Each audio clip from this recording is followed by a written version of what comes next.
जिस तरह से घटनाक्रम हुई वो पूरी डिटेल में आपसे जानना चाहेंगे। ठीक है, तो on 30th of September, I first landed in Uganda, and that I had first arrived there from London. I had spent about a week with family, and I had come to basically commission the unit. So to start up the distillation. So 1st of October was when I was meant to start up the distillation of the plant. Instead, I was awoken by my admin manager telling me that there's a lot of police guys outside the gate, and they're not going away. Okay, and then after a little while, I told my parents about this. They were trying to work things out, that what do these guys want? Why are they outside our gate? I see 20 policemen storm inside the plant. Okay, and about 10 of those are armed. They're carrying AK-47s with them. So I leave my house, I go up to them, and I ask them why they're here. And for the first time, I'm getting an answer as to why they're here. They tell me that they're here on a yellow diffusion or a missing persons notice sent to them. And I was like, okay, what does that have to do with me? Why are you here on my site? And they tell me, we're going to do a raid. So I said, do you have a search warrant? Yeah, aapke paas search warrant hai. They were like, no, we don't have. But we are the Ugandan police. We can do anything.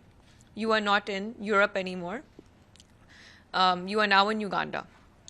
So I say that you have to wait for my lawyer. My lawyer eventually comes, and even though they don't have a search warrant, I allow them to do the raid. They spend about 3-4 hours doing this raid. They wake up all of our employees that are sleeping. We have 3 shifts. So they wake up the people that were in night shift, knocking on their doors, banging on their doors, looking underneath their bed, looking underneath their blanket. They even went to the roof. They opened the roof up. They looked inside the roof. They sent one guy on top of the roof also to have a look if there's anyone there. They didn't find anything. All right. Then when I'm like, okay, you didn't find anything, so can you please leave now? Because you've disturbed, everyone that was here, and you've basically disturbed me my whole day. They're like, no, you have to come back with us. I'm like, why do I have to come back with you? Then he said, oh, our director at Interpol wants to have a meeting with you. So I say, I don't want to have a meeting with her right now.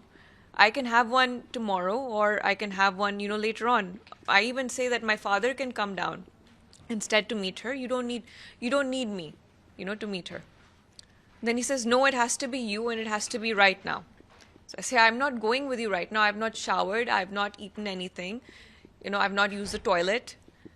You've been here at my factory since like 5 a.m. to now it's like 12 p.m. I'm not going anywhere with you. Then they tell me we can do this the hard way, or we can do this the easy way. So I say, what is the hard way? And they say that we can either forcefully take you. So at this point, in my mind, I'm thinking, I'm not going to go with these people. I have my parents on the phone. They're screaming at me from the phone saying, don't get in the car. There's something wrong. I don't know why these guys are acting this way. So I asked them, do you have any charges or arrest warrant? And they say, no, we don't have anything. So then I say, then I'm going back home. I'm not coming with you. I'm leaving. After which, one of the male officers, he grabs me and he throws me inside the car. And then there's another, on the other side of the car, when I'm trying to escape, there's this other guy that's standing there with an AK-47 gun, pointing it at me and telling me, don't you dare move from here. So that's how I got picked up from the site. And after that, I get taken to Interpol, where I'm told to write a statement. I tell them I don't want to write a statement, because firstly, you've just picked me up from site, you've kidnapped me, and you've taken me here on a pretext of a meeting when actually you wanted a statement. So then what ends up happening is that the director says that, no, you're going to write a statement or you're not going to be let out of here. So I write the statement and hopes that this will end. But it doesn't end. Instead, what they do is they say that now I'm a suspect in the case, and I'm going to be detained. I've not read what any of my charges are. I've not read what I'm a suspect of.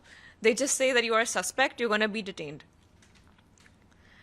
So for the night, then they keep me in a cell. I think you've seen the cell pictures also. I sent them to you. So they keep me there, and it's a cell that's infested with urine, feces. No human being wants to be living in something like that. So they keep me there. The next day, I'm told that my parents are working out for a police bond of mine. So we're being extorted for about 30,000 USD they're asking, and they're asking for my passport. We give them both things. We give them the 30,000 USD, we give them my passport. I don't get the police bond. Instead, I'm put back in the same cell. And then on Friday evening, at about 5 p.m., they come to collect me, and they tell me that for the first time I'm hearing what my charge is now, that I'm being charged with kidnap with attempt to murder. They then proceed to drive me to the lower level magistrate court in Luero, and they charge me with a capital offense, which is not allowed. They should have taken me to a higher court, actually, if they wanted to do everything with procedure, but there was no procedure being followed. Throughout the time I was in detention, they didn't allow me to have a shower, they didn't provide me any food, they didn't provide me any water. After I'm being read my charges in the Luero Magistrate Court, they throw me in Luero prison, which they realize they can only keep me there for 2 days because it's a lower level prison in which they keep petty thieves, people convicted for, let's say, land fraud or, smaller level crimes. After keeping me there for the weekend, they shift me to Nakan Songala, where they keep higher level convicts like murderers, human traffickers, rapists over there. So the next 2 weeks I spend in Nakan Songala prison.